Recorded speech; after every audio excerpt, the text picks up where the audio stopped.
professionalinvestor.com's daily brief. The answer to your question is learn the goddamn process, trade your trading plans, don't take too much risk on any one trade, and just let yourself get rich. Hello everyone, welcome back to the Frivolity. It is, where are we here? Wednesday, 13th of September, 2023. Almost exactly halfway through the month, eh? Remarkable. Actually, not really. 1, 2, 1. Yeah, about a month and a half. Anyway, 15th, basically middle of the month, coming up here on Friday. Also, too, this is going to be a really big options expiry event here on the 15th. Quadruple witching, as they say. So that's index options, index futures, futures on commodities, stock options, a whole bunch of stuff all expires here on Friday.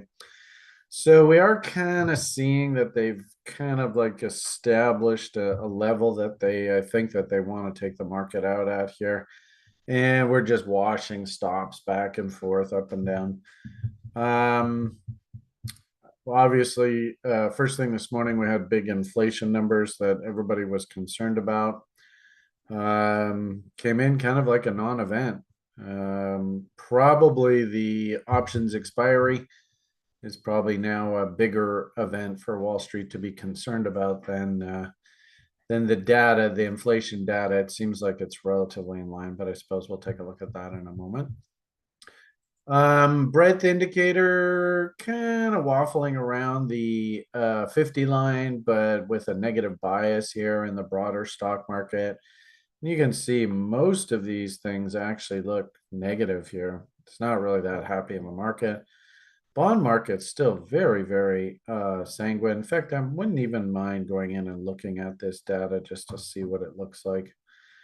But I suppose you could make the argument that, we got into this mess about a year and a half ago when the bond market finally turned over. And sadly, until we actually see something break in the world, whether it be something like China or whether it be even a country like Canada, I wouldn't be surprised if we hear some fireworks out of South and Central America at some point down the road here. And of course, Europe mired in now global war again. Well, hopefully we contain it to the silly Eastern Europeans. But that certainly doesn't help the economics. But interestingly enough, I would have expected that would actually be a drain on the German economy, being the economic engine of Europe. And you are seeing a lot of data coming out there. So maybe that's where the break comes. I don't know.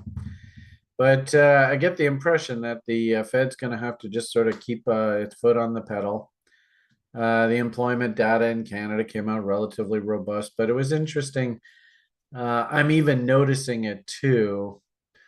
You don't want to be accused of racism, but the irony of it all is that Canada, for the longest time, was a very Caucasian country. And it's fascinating. I think they brought in 100,000 new people into the country just over the past, like literally couple months. And this is typical Trudeau family legacy. Pierre Elliott, or what we used to call him, Pierre Elliott toilet water. That's what my old man used to call him. Half of the reason why he did what he did with immigration and exploded immigration was to try and dilute the French vote in Quebec so they wouldn't vote to separate from the country. So that, believe it or not, that's actually where all of the immigration push has come from over the years, decades. For Canada is to try and dilute the Quebec vote so they don't vote in a referendum to get the fuck out of Canada. And I wouldn't be surprised if they actually do that at some point down the road. But anyway, the point being, they just brought in another 100,000, and it's weird. I went into this store that used to be a nice mix, and now all of the employees are all brown. I don't know what the hell's going on here, but literally the fabric of our society is changing right in front of our eyes. It's the way that it is. I mean, I don't know whether you call that racism or not. It's just it's just a brutal observation of what's going on. So anyway, um, it's kind of funny too because for the longest time, Vancouver was always called Hongcouver because, of course, we have a few Chinese people here. So now, and of course, Winnie the Pooh won't even go to India because if he does step foot in India, he's probably going to get assassinated. So does that spill over into some sort of ethnic war here in the lower mainland when push comes to shove between these two superpowers of Asia, I suppose? I don't know. Only time will tell. Sure makes an interesting backdrop, though, that's for sure. Anyway, point of the matter here is getting back to reality economics today. And what I would like to do, demonstrate our best practices first thing in the morning. Get up, make sure I'm in good spirits, had a half decent night's sleep, computer's operating well, diet relatively good, blah, blah, blah. Let's check on what's happening in the overnight market. Actually, interesting. Isn't that interesting? I did that yesterday and I also did it today. But the overnight market here, we had UK economy shrinking more than expectations. Remember, yesterday we had data coming out of UK that wages were rising dramatically. So they're probably going to be in a bit of an inflation push. Now, I remember actually when I was in Europe last year, we had conjectured that the ultimate inflation peak in the UK is like double-digit number. It's an ugly number. I should probably go and pull that back up and see how close we came to hitting that. First thing in the morning, of course, we're all waiting for what's the US CPI data, what's going to happen. It's interesting to see that the US housing market, interestingly enough, is correcting very naturally. It's doing, in essence, what should happen in the market. Under this current situation, though, with baby boomers basically into retirement, they've already paid off their houses.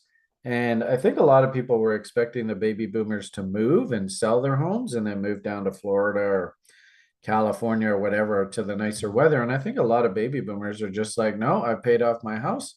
This is my house and I'm going to die in this house.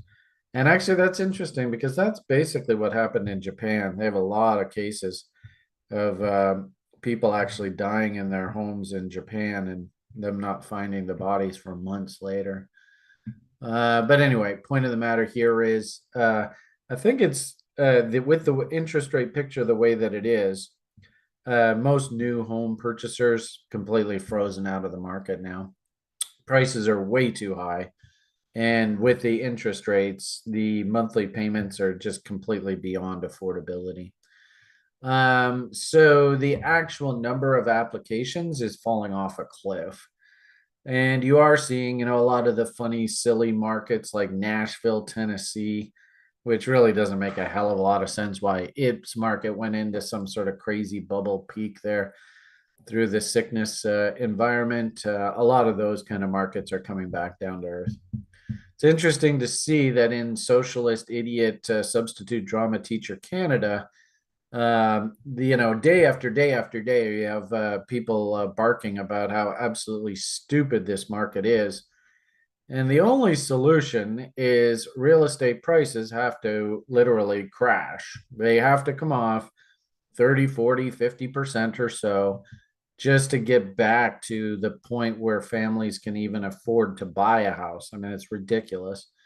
And you hear the politicians day after day after day saying, as soon as we get rid of this idiot substitute drama teacher, we can start getting the economics back to normal.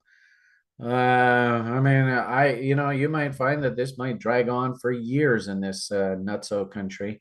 That was basically the case through the early 1980s, and the real estate market and the crude oil market in particular, it didn't really break until about 1986 or 87. And then it was just like a 10-year just ski slope straight down. So, if we do this similar math, the cycle peak was 1980, market didn't break till 86, 87. So you might find that maybe, what is that, 6, 7 years after the cycle peak? This cycle peak was 2018. So 6, 7 years down the road, that's 25, 20, or 24, 25, somewhere in there. And of course, we are looking for that cycle pivot at the very end of 2025, beginning at 2026. And we've also talked lots. We have one gentleman, in fact, we should probably have him on the call again, Cole, who loves to do his celestial cycles. And he said 2027 is an absolute disaster when it comes to all the cycles. So I don't really think there's going to be any crashes or anything this fall. I do think that, a nice healthy price correction would make sense. But crash is probably not the right word to use. Having said that, I think we're in this environment now where it's not so much a wave of sellers and like weak hands in the real estate market. In fact, I would say that probably most of the homeowners, I think it's like 2/3 of the homeowners in the United States, for example, they either own long duration mortgages. They were able to lock in at those really, really low rates, and they're like 20, 30-year mortgages, or they actually own the house outright. I think a lot of the speculator class, which is probably like maybe 10, 20% of the market, I think they're in a bit of trouble. And things like, multi-dwelling real estate projects and all that, kind of the guys who are just flipping and building, cheap apartments and stuff to rent at inflated prices, and Airbnb kind of people, I think they're in big trouble.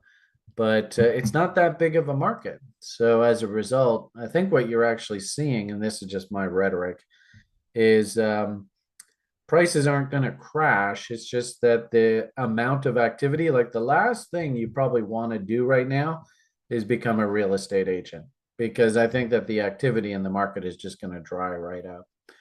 So anyway, rhetoric. Mortgages continue to fall. And I also saw that the mortgage rate actually ticked higher here. And this is what I sort of see when I begin my day. What are sort of the backdrop heading into the North American session? And of course, probably best to see what the heck actually happened. Like I also like to talk to you guys about, I like to just take a quick boo at what happened in Asia overnight. That'll probably give us a pretty good clue as to sort of the temperament of risk takers around the globe. And my hunch is that you see this was 0.2% drop out of Japan, where that's basically a non-event day. And I have a funny feeling that that's probably what you're going to see. It looks like Europe, they went out on a slight down note. Good old Italians getting whacked here. And if anything, I wouldn't even be surprised if we start hearing more talk about the pigs nations and stuff. And, Italy was sort of like one of these borderline pigs countries.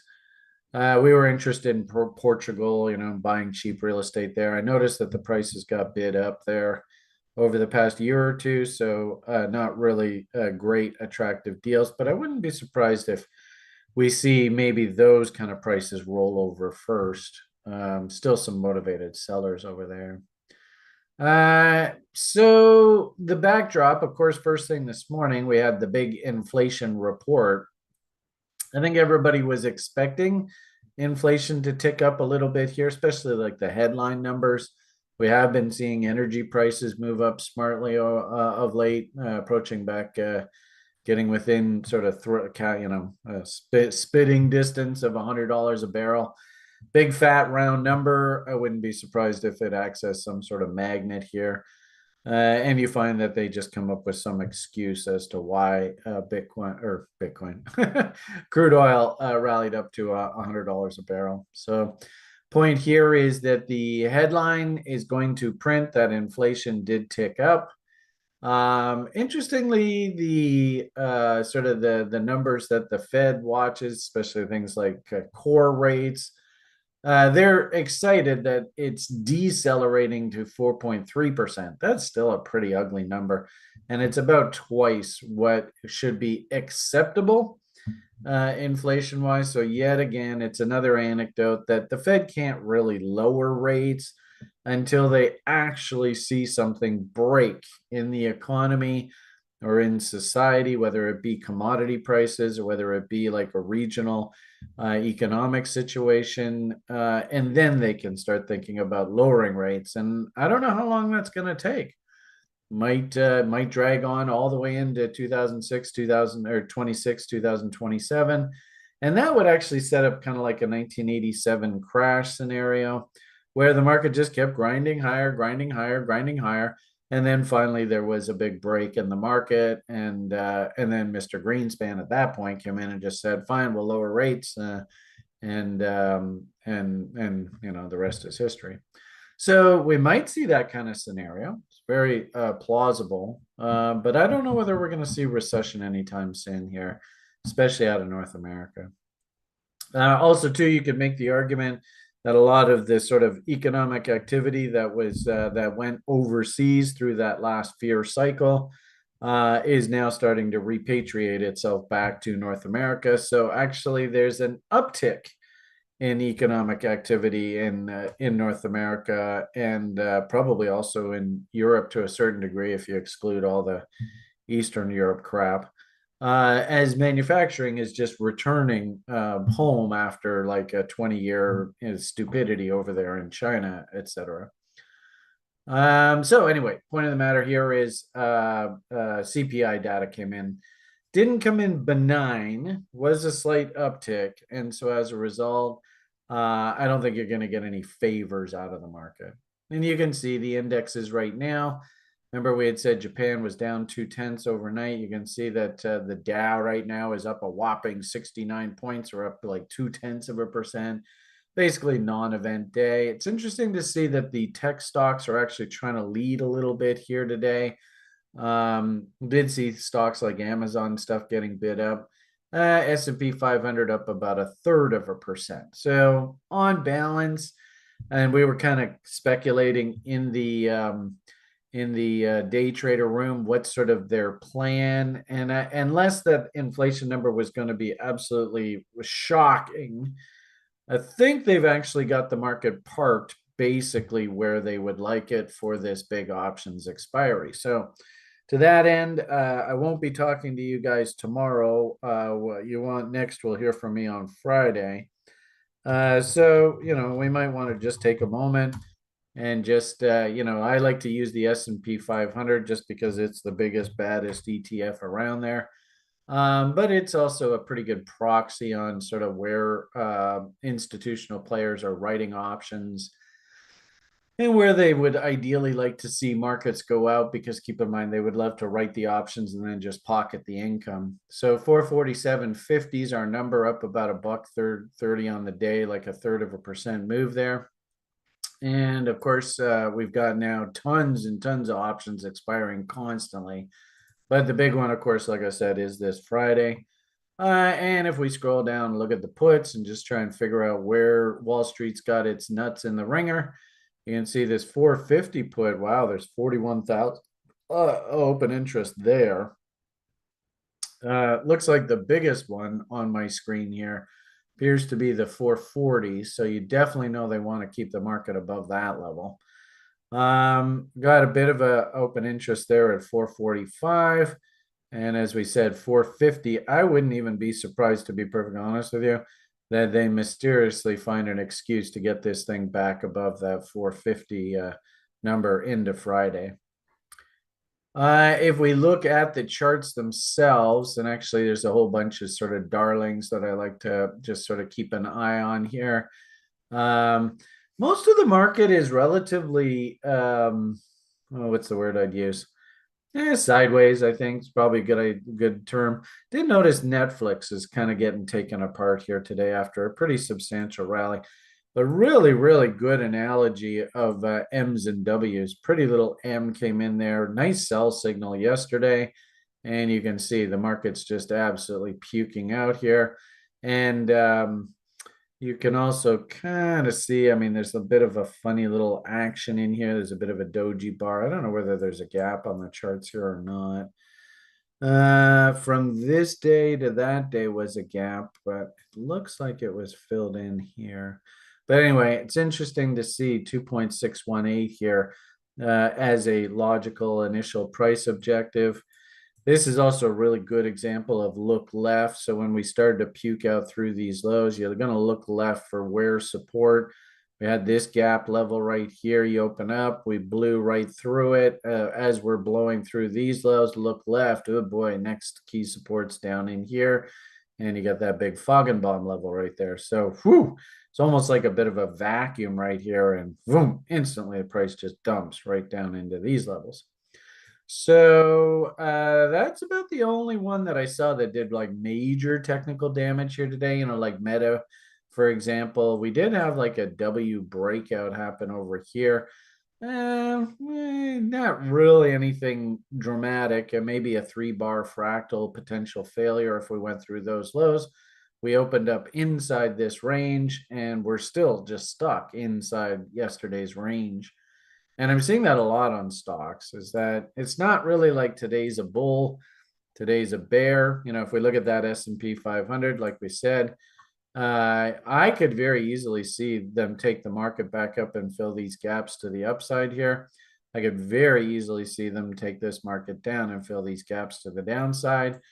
But remember, we had said there's that big open interest at 450. I wouldn't be surprised on Friday you mysteriously see that the market is floating up here. Maybe they fill this gap in up to the top side here, 450. If they can get this thing, and that's not really that far away, they can get the market up into that level, like we said. Oh, I guess that was a different screen I had on. Notice the open interest above 450. I mean, it just trails off to almost nothing, 7,000. Got a few tens of thousands, I guess 3,000. I mean, what a difference versus 20s, 20, 100, 20s, 20s, 20s. Right? Huge difference. So if they can somehow get the market back above here, I think that Wall Street's very happy here. So, yep. All right. I'm not quite sure if there's really much else I can add to the equation here today. My general commentary there the other day to all of you, and I would say it's the same darn thing, is just be careful here. We're not near the bottom end of the range. This is pretty dangerous.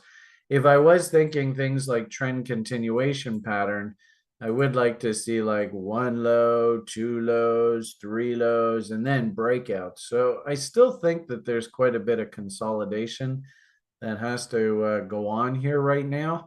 And with that options expiry, I might say that we're basically trapped in a range up top here. So that's the broader S&P 500. I think you can also see it to a certain degree on the NASDAQ. Our rule on the NASDAQ, and well, a rule generally speaking, we can't really get bullish until we actually see a W on the other side of this trend line. And you can really see this here in glorious Technicolor, the way that they're just washing it back and forth and back and forth. So anybody can draw this trend line. You can all draw this trend line. This isn't rocket science. And really, you'll know that this is a bull if we can go down, up, down, and then break out some sort of W on the other side of this trend line. And then if you wanted to trade that, what I would say is this probably is going to set up some sort of bot, right? So do we do 33% correction, but no more than 66? All right, so that's valid. And then can we make 3 higher lows and underneath the 25 line on the other side of a trend line, which I know is a lot to ask. So there is the 25 line. So you can literally see, just like I was showing you there a moment ago, there's a breakout, there's a pullback to the trend line, there's a counter trend rally. If we can get some sort of pullback against these lows above this trend line and then tick up, there's your W, and away we go. And that's going to start painting some pretty darn aggressive upside objectives. I just think that they want to get us through this options expiry event here on Friday before they think about that. And then what I would just simply say is if you do see the market go through this low, then this is just trend continuation to the downside, new M's. And we probably look for that gap to be filled in and then that gap. And then we'll just see if this is really for real or not. So as it stands right now, my basic comment would be let's let this options expiry get out of the way. And if we're lucky, let's see if we can get W's to come in on other sides of trend lines. And that might set up a pretty darn big move to the upside. And as I've sort of said to you guys recently, we have Microsoft. That's a pretty big market leader, and obviously a NASDAQ proxy. He's got a W working, and 2.618s are basically tests of the old high. Fill in that gap up top there. So this might be one you want to keep an eye on if you want to consider a name to play on the bull run. As well, too, we talked about Facebook, Meta. It's got this W working, and it's trying to make higher highs and higher lows. And if I'm not mistaken, I think actually that's even a bought entry level. So huge formation. Fairly steep downtrend line, too. So boom, boom. So breakout, one low, two lows, three lows. There's the bought entry level. I mean, I don't know how aggressive you are as a trader, but interesting how basically just a revisit of that same trend line would take us up into bot levels and take us up into Foggenbaum levels. So you can kind of see that if this thing really is a bull, keep an eye on how this, what is that? That's 305 level is resolved here. If anything, I would personally prefer one more dip lower here and then a turn back up, but beggars can't be choosers. I suppose the one that's going to sort of determine, and you can kind of see like the semiconductors, they've been kind of in the pooper lately. Look how AMD is trying to W out here. So there's a really easy one that if you just want to look for sort of a bull bear battle line, right there, down, up, down, breakout. If we pop up through the top here, then away we go. And actually a really good example of W's in action is Goldman Sachs. So notice, if we were analyzing this bad boy, notice the double bottom here and the 2.618 tag. Very cliche. So here we go again. Another big fat W coming in here, 2.618 tag. It's going to take us up and fill in gaps to the upside here.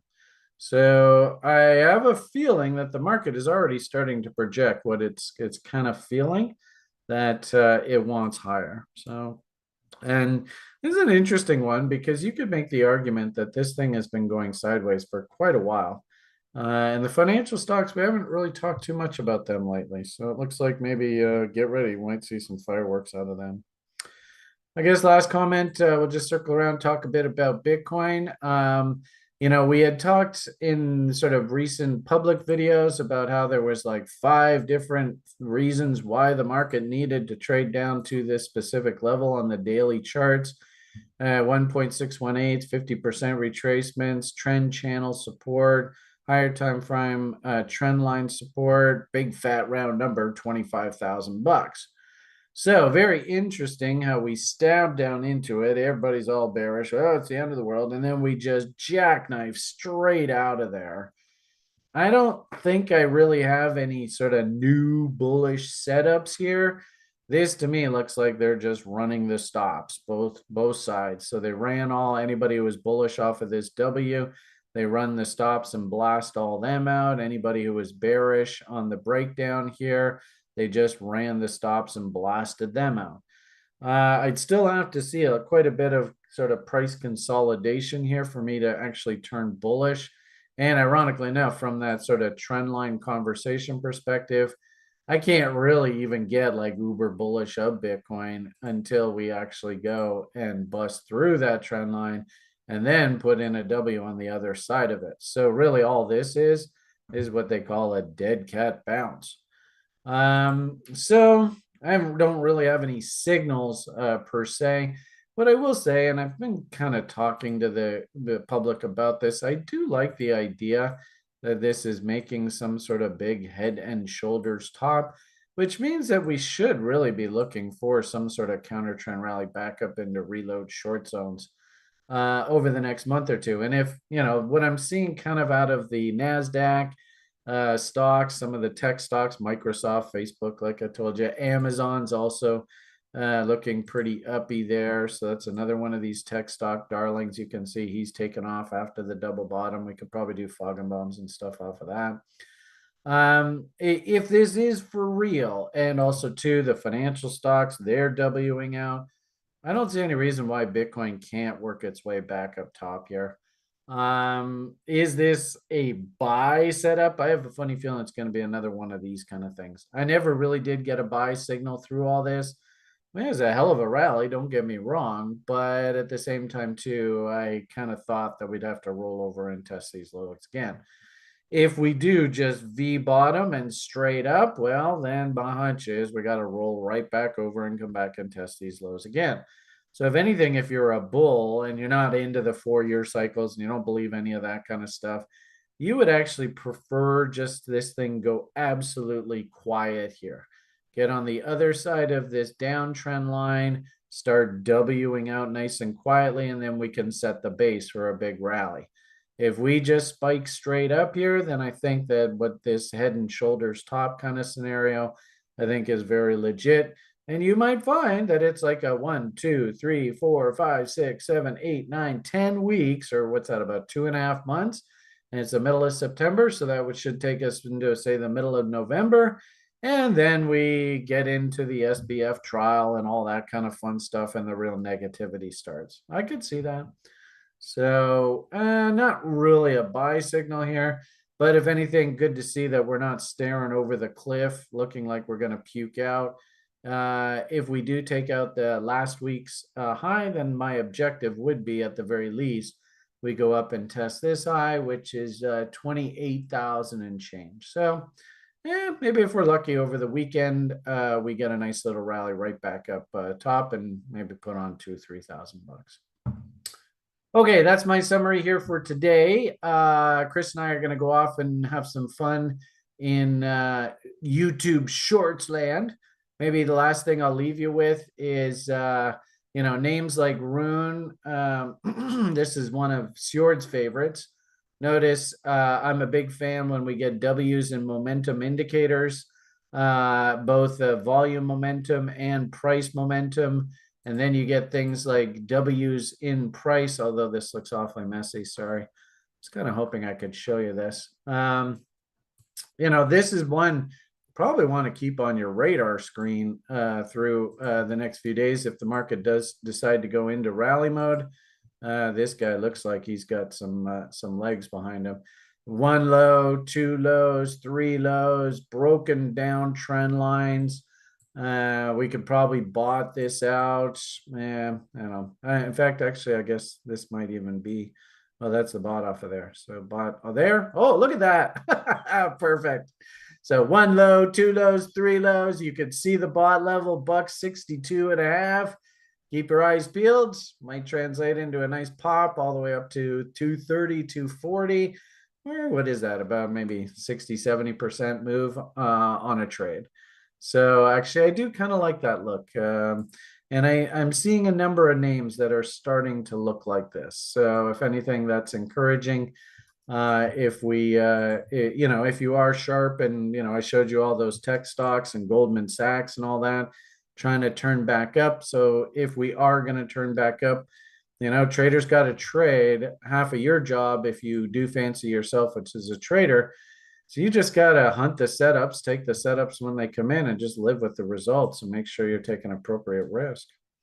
So there is definitely a name for you to consider as we're marching forward here. That's a really pretty little bull flag that's trying to form there.